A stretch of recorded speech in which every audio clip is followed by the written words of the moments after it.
Alors bonjour à tous et merci d'assister à cette conférence internet sur le site de Conversation Énergie Santé. La conférence internet d'aujourd'hui a comme thème, comme titre, le masculin sacré. Et je vais peut-être commencer par me présenter pour ceux qui ne me connaissent pas. Je m'appelle donc Véronique Baudou et je suis médecin généraliste en Belgique. Un généraliste est ma formation de base, à laquelle s'est rajoutée la formation en homéopathie, en médecine énergétique, ensuite en chamanisme, en channeling et la dernière formation c'était une formation en géobiologie et bioénergie. Ça c'est un petit peu pour vous expliquer que mon parcours est un peu atypique et en tout cas est sorti assez rapidement des sentiers battus.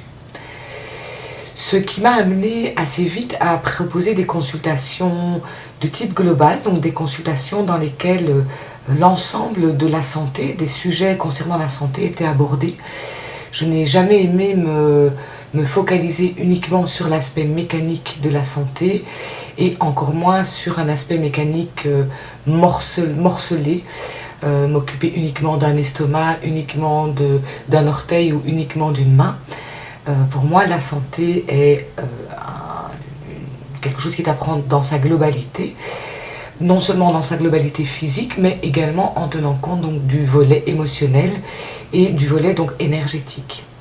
Alors dans ces consultations globales, il est assez vite apparu que la thématique du couple, la thématique des sentiments amoureux et donc la thématique de la sexualité étaient des thèmes importants pour les patients, pour les gens qui me consultaient, et que leur équilibre de santé globale était donc dépendant de la manière dont se déroulait leur relation de couple, leur relation amoureuse. Ça m'a amené à analyser la circulation de l'énergie des patients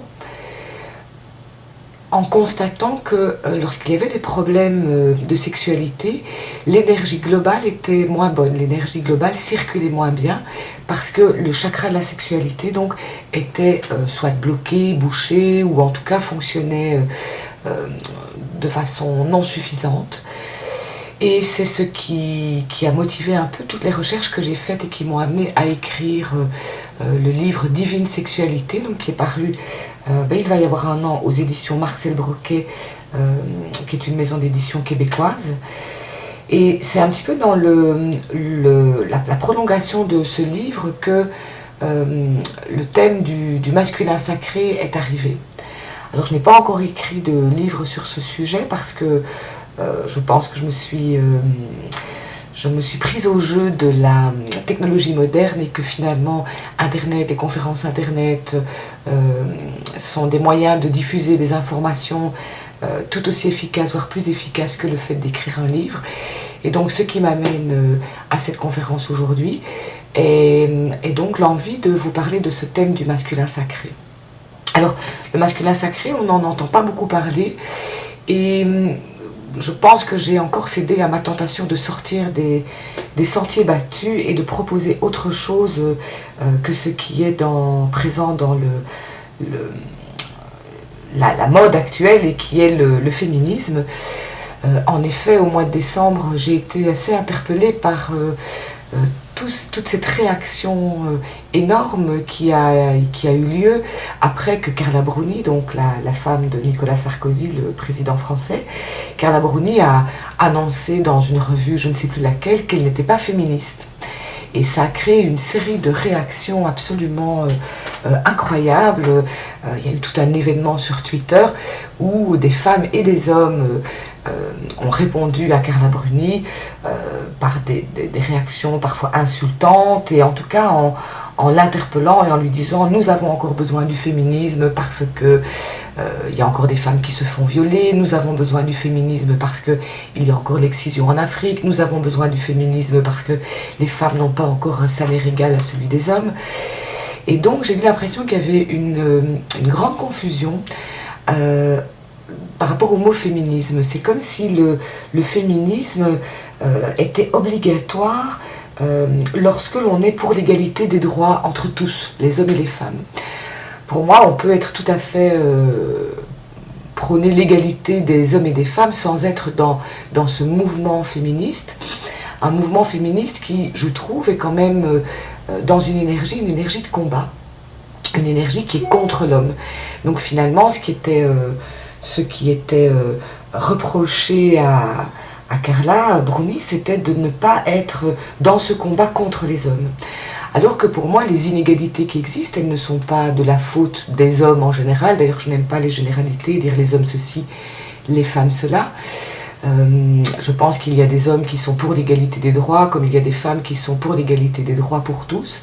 Et d'ailleurs, les hommes n'ont pas nécessairement les mêmes droits que les femmes non plus dans tous les domaines.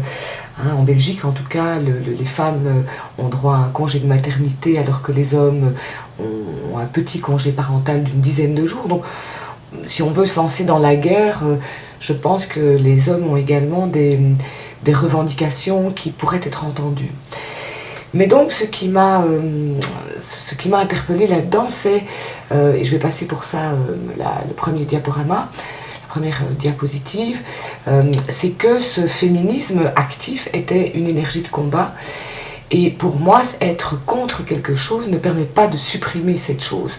Quand on est contre la guerre, si on utilise la même énergie, si on fait la guerre à la guerre, on ne supprime pas la guerre, on ne fait que l'amplifier.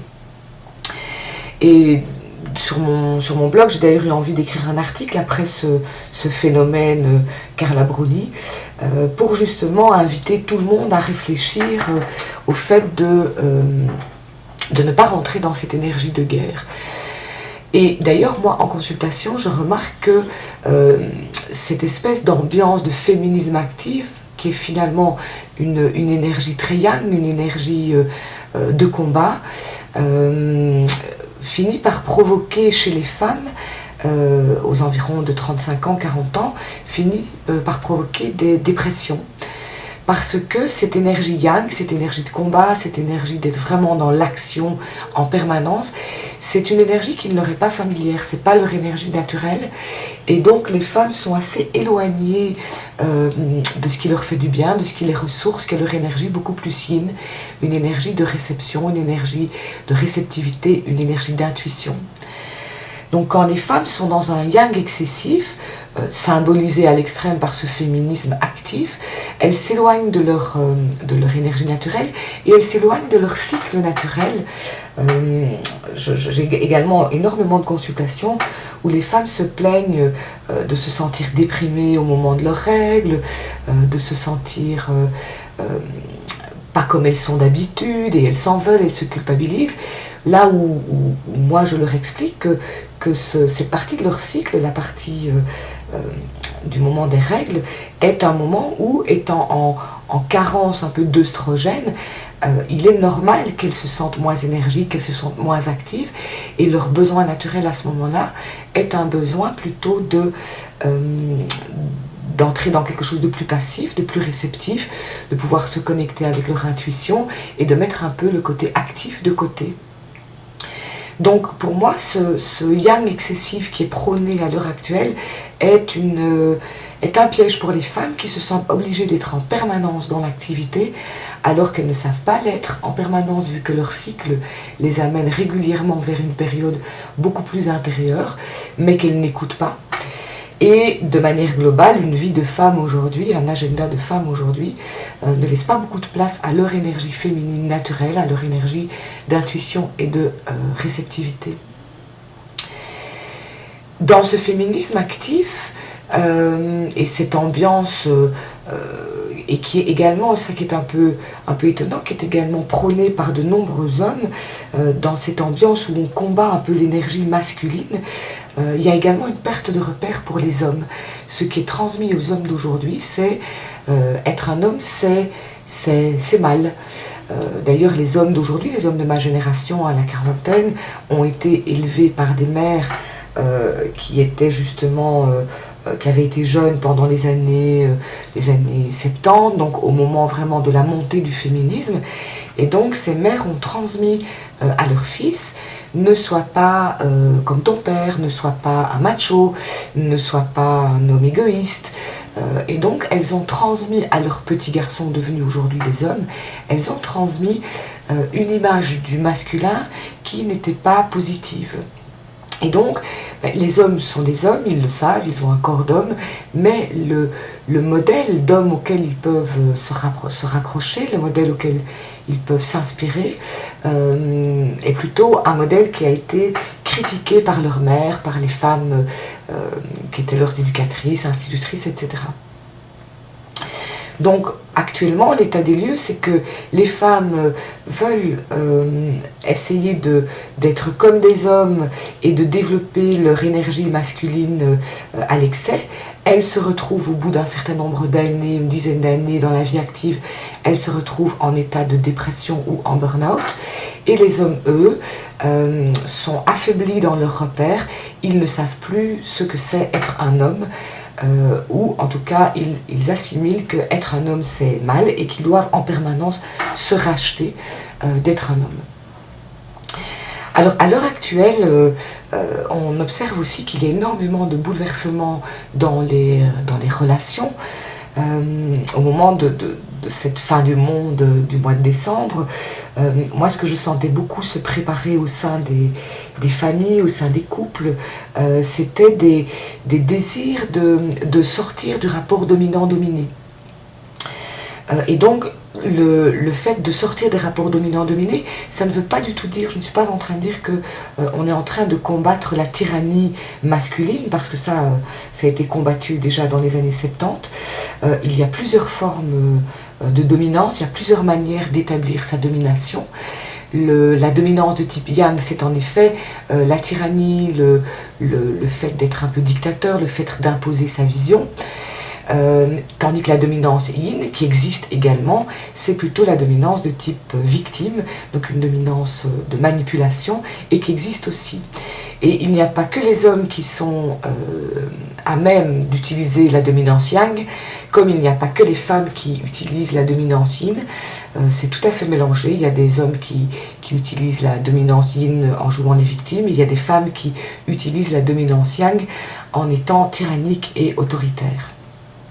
Alors, ce que les gens ressentent de plus en plus, surtout ceux qui sont dans la voie du développement personnel, c'est que ce rapport dominant-dominé est absolument non productif.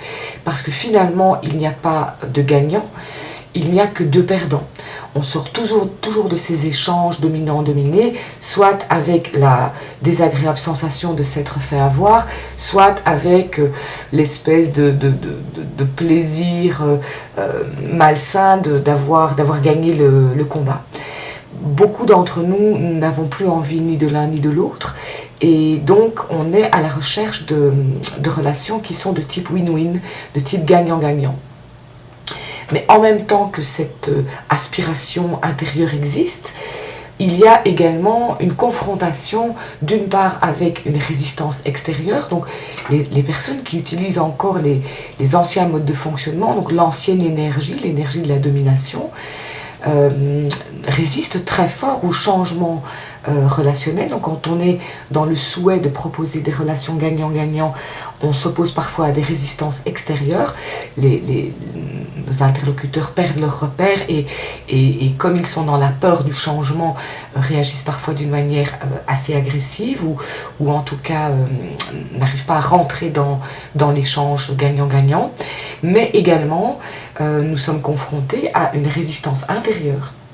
Parce que nous avons peur d'être perdants si nous n'avons pas nos armes, et je mets des gros guillemets, nos armes habituelles. Donc nous sommes en train d'explorer autre chose, un autre type de relation, mais nous ne sommes pas encore certains, même si notre cœur nous dit que ce sont des relations beaucoup plus saines, nous ne sommes pas encore certains de parvenir à vraiment réussir à créer ces relations win-win.